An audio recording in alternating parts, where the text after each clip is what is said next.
የኢትዮጵያ ኦርቶዶክስ ተዋሕዶ ቤተክርስቲያን ክርስቲያኖች ምእመናን በደንብ አርጋችሁ ስሙ። ቅዳሴዋ 3 ክፍል ነው። ስንት ክፍል? 3 ክፍል። የመጀመሪያው ክፍል ግብአተ መንጦላይት ይባላል። ሲበሉ ወይም የዝግጅት ቅዳሴ ይባላል።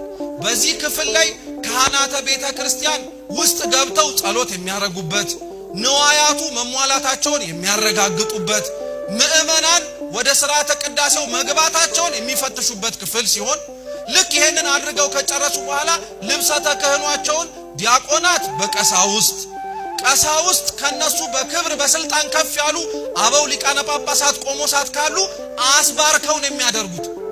አስባርከው ማንኛውም ክህነት ያለው ሰው ልብሰ ተክህኖ ስላደረገኘ ብቻ ዝም ብሎ መልበስ አይችልም።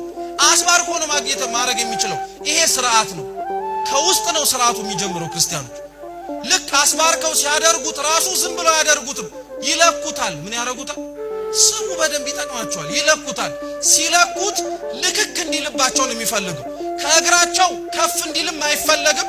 ከእግራቸው በጣም እንዲረዝምም አይፈለግም። ለምን እንደሆነ ታውቃላችሁ? እነሱ የሥጋ ምሳሌ ናቸው። የሚለብሱት ልብሰ ተክህኖ የመለኮት ምሳሌ ነው። ቢያጥር በተዋህዶ መለኮት እጥረት አለው፣ ቢረዝም በተዋህዶ ውስጥ ትርፍ ነገር አለው የሚል ሕጸጽ ስለሚኖርበት ሙሉ ልክክ እንዲል ነው የሚፈልገው። እንዲህ ስንዱ የሆነች ቤተክርስቲያን ውስጥ ነው ያላችሁት። ጥንቅቅ አድርጋ የምታስተምር ማለት ነው። ይሄ ደንቃችኋል እንዴ? የሚለብሱት መንጦ የሚለብሱት ልብሰ ተክህኖ ላይ ያሉት ካባ ላንቃ እንኳን እኮ ምሳሌ ያላቸው አይታችኋል። የዲያቆናት ልብስ ላይ ከጎናቸው ከፊታቸው ከኋላቸው ልክ ቀጥ ያለች የሆነች ነገር አይለችም? ልክ የሰንበት ትምህርት ቤቱ መዘምራን እንዳደረጓት የምትመስል ማለት ነው። አለች የለችም? ጥሩ ስሙ በደንብ። አሁን ነገ ስታስቀድሱ ልብ ብላችሁ ማየት አለባችሁ። አንዱ በቅዳሴ ውስጥ የማንመሰጠው እነዚህን ነገሮች ስለማናቃቸው ነው። ዝም ብሎ የሚዟዟሩ ስለሚመስለን ለምንድን ነው የማታስቀድሱት ተብሎ ሲጠየቅ እኔ ምን እንደሚያረጉ አይገባኝም። ይገባሉ፣ ይወጣሉ፣ እንዲያረጋሉ፣ እንዲሆናሉ። እኔ ምንም የማውቀው ነገር የለም። ይሄው በጥቂቱም ቢሆን እየተነጋገርን እየተማርን ከላያቸው ላይ የሚያደርጉት ካባ ላንቃ በትከሻቸው ላይ 2 ነው ያለው። ስንት በሉ ስንት? ከፊት ለፊታቸው 2 ነው ያለው። አጠቃላይ ሲደምሩ ስንት ሆነ?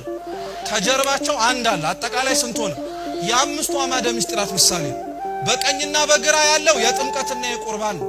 በፊት ለፊት ያለው የምስጢረ ሥላሴና የምስጢረ ሥጋዌ ምሳሌ ነው። በጀርባ ያለው የትንሣኤ ሙታን ነው።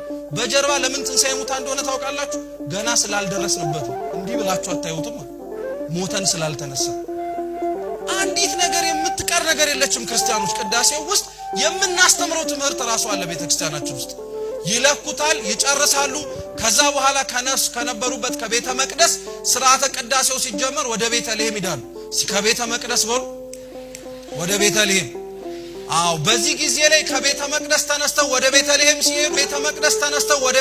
ሲሄዱ ቤተ መቅደሱ የእግዚአብሔር የሰማይ የዙፋኑ ምሳሌ ነው። ቤተልሔም ደግሞ የተወለደበት አይደለ? ከሰማይ ከዙፋኑ ወደ ምድርኛን ሊያድነን እንደወረደ ማሳያ ነው። ከቤተ መቅደስ ወደ ቤተልሔም የሚሄዱት ይሄ ደንቃቸዋል እንዴ? ልክ ቤተልሔም ገብተው የተዘጋጀውን መስዋዕት ይዘው ሲመለሱ ደውል ይደወላል። ምን ይደወላል? በቤተ ክርስቲያናችን ሥርዓት መሰረት በቅዳሴ ጊዜ ላይ 5 ጊዜ ነው የሚደወል። ስንት ጊዜ? የመጀመሪያው የተጋብኦ ደውል ይባላል። የምን ደውል? የተጋብኦ ደውል። ልክ ቅዳሴው ገና ሳይጀመር ደውል አትሰሙ? ኑ ግቡ ማለት ነው። በእርግጥ ይሄ ቅዳሴው ላይ ብቻ ሳይሆን ማህሌት ሊቆም ከሆነ ሰዓታት ሊደርስ ከሆነ ልኬት አለው። ዝም ብሎ አይደበደብም። ልክ ሲመታ ያ የሚመታው ደውል የመጀመሪያው የተጋብኦ ደውል ይባላል። ይሄ ደውል የነቢያት የስብከታቸው ምሳሌ ነው። ይሄ ደውል ሁሌ የሚደወለው ሌሊት ነው። መቼ ያልኳችሁ? ሌሊት ነው የሚደወለው የተጋብኦ ደውል። ለምን ይመስላችኋል? ሌሊት የኦሪት ምሳሌ ነው፣ የጨለማው ዘመን። ሌሊት ላይ ድምጹን መስማታችን እግዚአብሔር ጨለሞ በሆነው ጊዜያችን እንኳን እንደማይተወንና ድምጹን እንደማያሸሽብን ማሳያ። የነቢያት ጸሎታቸው ልመናቸው ክርስቶስ ሰው እንዲሆን አይደል? የተጋብኦ ደውል ምሳሌው ይሄ ነው። አንድ ብላችሁ ስንተኛ በሉ እንጂ አንደኛ። ሁለተኛው ቅዳሴውን ልንጀምር ስንል ደግሞ እንደውላለን። ይህች ሰዓት ምን ያህል የምታስፈራ ናት፣ ይህች ሰዓት ምን ያህል የምታስጨንቅ ናት ሲባል ከጀርባ ምን ትሰማላችሁ? ይሄ ደግሞ የቅዱስ ገብርኤል እመቤታችንን ያበሰራት የብስራቱ ምሳሌ ነው። ምክንያቱም ከቤተ መቅደስ ወደ ቤተልሔም እየሄዱ አይደለም? ገብርኤል እስከ ላይ ተልኮ ወዴት ነው የመጣው? ወደ ታች የመጣው ከላይ ማንን ትጸንሻለሽ ሊላት እግዚአብሔርን። ስለዚህ አልቀረብንም። 2 ብላችሁ ያዙ። ሶስተኛ ደውል የምንመታው ደግሞ ለእግዚኦታ ነው። ለመቻልኳችሁ ለእግዚኦታ ደግሞ እንመታለን። ይሄኛው ደውል ደግሞ የእመቤታችንና የቅዱስ ዮሐንስ ክርስቶስ በተሰቀለ ጊዜ ያለቀሱት የእንባቸው ምሳሌ ነው። እንባቸው እንኳን አልቀርም ቅዳሴ ውስጥ ስሙ። አሁን አራተኛ የምንመታው ወንጌል ሲነበብ ልክ ወንጌል ተነቦ ካለቀ በኋላ ጻኡ ንዑሰ ክርስቲያን የክርስቲያን ታናናሾች የሆናችሁ ውጡ ሲባል ደውል ይደወላል። የክርስቲያን በሉ ታናናሾች በሉ እንጂ የክርስቲያን ታናናሾች ውጡ። ንዑሰ ክርስቲያን የሚባሉት በመሰረቱ ክርስቲያኖች አሁን ላይ ሐዋርያዊ አገልግሎታችን ደካማ ስለሆነ ነው እንጂ ስራ ይበዛባቸው ትምህርት ያለባቸው የታመሙ ሰዎች አይደሉም። ብዙ ጊዜ ላይ ጻኡ ንዑሰ ክርስቲያን ሲባል ስራ ያለበት የታመመ ምን ያደርገ ቶሎ ይወጣል አይደለም። ይሄ ሁለተኛው ምክንያት ነው። የመጀመሪያው ግን ሐዋርያዊ አገልግሎት ላይ ስንሰራ ቤተክርስቲያናችን ገና አምነው ያልተጠመቁ ሰዎች ቅዳሴውን ማስቀደስ የሚችሉት እስከዚህ ክፍል ብቻ ነው። ጻኡ ንዑሰ ክርስቲያን የሚባሉት እነሱ ናቸው እንጂ ያመኑት አይደለም። እሱ ክፍል ላይ ደውል እንመታለን። የሐዋርያት የስብከታቸው ምሳሌ እስካሁን ስንት ደውል ነገርኳችሁ?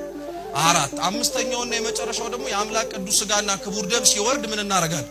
እንመታለን አይደል? ይሄ ደግሞ የኒቆዲሞስና የዮሴፍ ክርስቶስን ሲገንዙት የመሰገኑት ምስጋና ምሳሌ ቅዱስ እግዚአብሔር ቅዱስ ኃያል ቅዱስ ያው ዘኢይመውት እንላለን አይደል? ያ ኒቆዲሞስና ዮሴፍ ክርስቶስን ሲገንዙት ያወጡት የምስጋና ድምጽ አምስተኛው ደውል። ስለዚህ ይሄ እየተደወለ ወደ ቤተ መቅደስ ከቤተ መቅደስ ወጣው ቤተልሔም ሄዳሉ።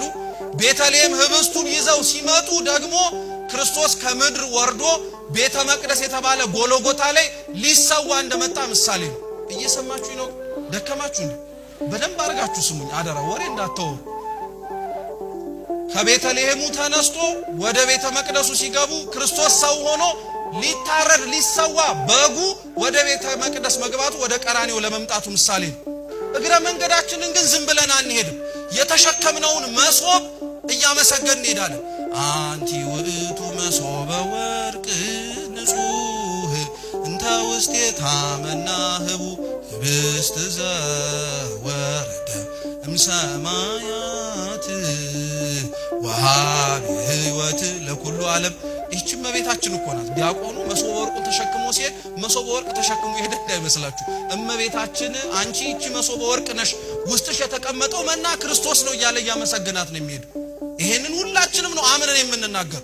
ውስጥ ቤተ መቅደስ ይገባል።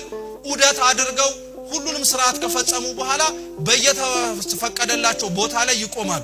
ስሙ በደም ሁሌም ካህኑን አይታችሁት ከሆነ ጀርባውን ለኛ ሰጥቶ ነው አይደለም የሚቆም።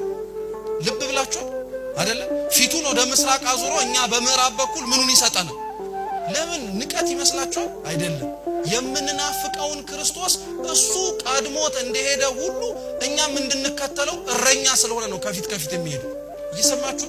እረኛ ስለሆነ በጎቹ እረኛውን ይከተላሉ። እኛም ካህኑን እንድንከተል ጀርባውን ለኛ ይሰጠንና ኑ ተከተሉኝ ለማለት እኮ። ቅዳሴያችንን የምንጀምረው በሃይማኖት ምስክርነት ነው። እስቲ አሃዱ አብ በሉ። ቅዱስ እድለኛ ናችሁ። ይሄን ካህናት ብቻ ነው የሚሉት እኮ ቅዳሴ ነው። ስለዚህ ዝም ብለህ በል አሃዱ አብ ቅዱስ፣ አሃዱ ወልድ ቅዱስ፣ አሃዱ ውእቱ መንፈስ ቅዱስ።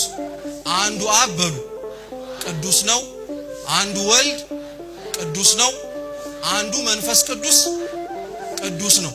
ስለዚህ ሶስቱ ምንድናቸው? ይሄ የሃይማኖት ምስክርነት ነው። ቅዳሴ እንኳን ስንቀድስ ምስጢረ ሥላሴን ተናግረን አብም ወልድም መንፈስ ቅዱስም ቅዱስ ናቸው ብለን እንጀምራለን። ይሄንን ክፍል አንስቶ የቅዱስ ጳውሎስ መልእክት እስከሚነበብ ያለው ክፍል የዝግጅት ቅዳሴ ወይም ግብአተ መንጦላይት ይባላል። እየሰማችሁ ነው? ጥሩ። ሁለተኛው ክፍል ደግሞ የንባብ ቅዳሴ ይባላል። የምን ቅዳሴ? ሪዲንግ ሊተርጂ ይባላል። የንባብ ቅዳሴ ነው ይሄኛው ክፍል።